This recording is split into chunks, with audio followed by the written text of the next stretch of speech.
Olá pessoal, sou Jacques Reolon. Vamos falar um pouquinho sobre Lei de Diretrizes Orçamentárias.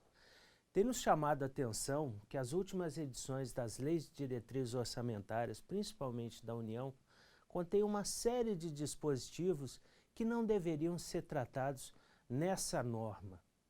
O que é uma Lei de Diretrizes Orçamentárias?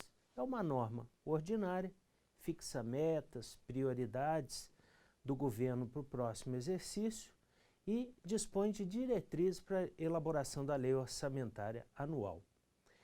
As LDOs, as últimas que foram editadas, elas contêm uma série de dispositivos que são estranhos à natureza da lei orçamentária anual. Vou dar alguns exemplos. Recentemente havia o dispositivo que vedava aditivos superiores a 10% em obras e serviços de engenharia. No nosso entendimento, esse dispositivo está atrelado a contratos administrativos, que é uma disposição que deveria ser contemplada na lei de licitações e não na lei orçamentária, lei de diretrizes orçamentárias. Um outro dispositivo seria o estabelecimento dos custos de referência para obras e serviços de engenharia.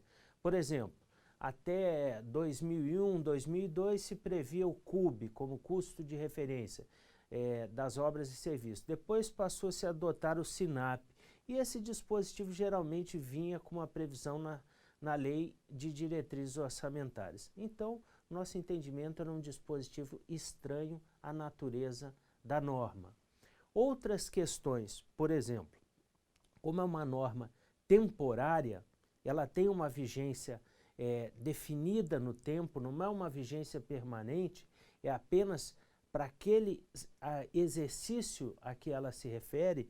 Essa norma não deveria contemplar dispositivos que teriam um caráter permanente. Por exemplo, as vedações a consultorias, recebimento de consultorias por servidores públicos.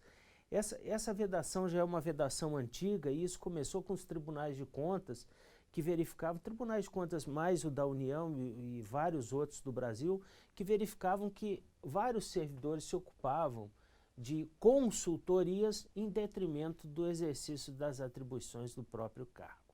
E isso houve vedações e hoje é um dispositivo que permanentemente ele tem constado nas leis de diretrizes orçamentárias.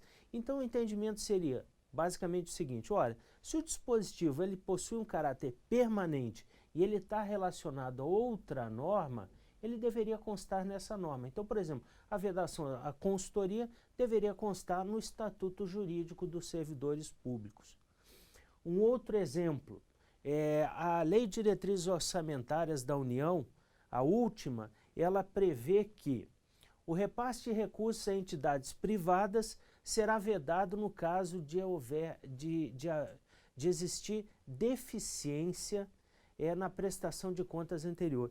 Esse dispositivo é totalmente desnecessário, porque eu já tenho essa previsão, por exemplo, no artigo 116 da Lei 866. Então veja só, o que deve constar na Lei de Diretrizes Orçamentárias? É a fixação das metas e prioridades e as diretrizes para a elaboração da lei orçamentária anual. Esses dispositivos de caráter permanente e que estão relacionados a outras normas especiais devem constar nestas normas e não na lei de diretrizes orçamentárias. Então, se você que está nos assistindo é um gestor público, planeje a elaboração de uma lei de diretrizes orçamentárias sem esses dispositivos de caráter permanente ou relacionados às outras normas especiais. É isso aí, pessoal. Siga o nosso canal. Obrigado.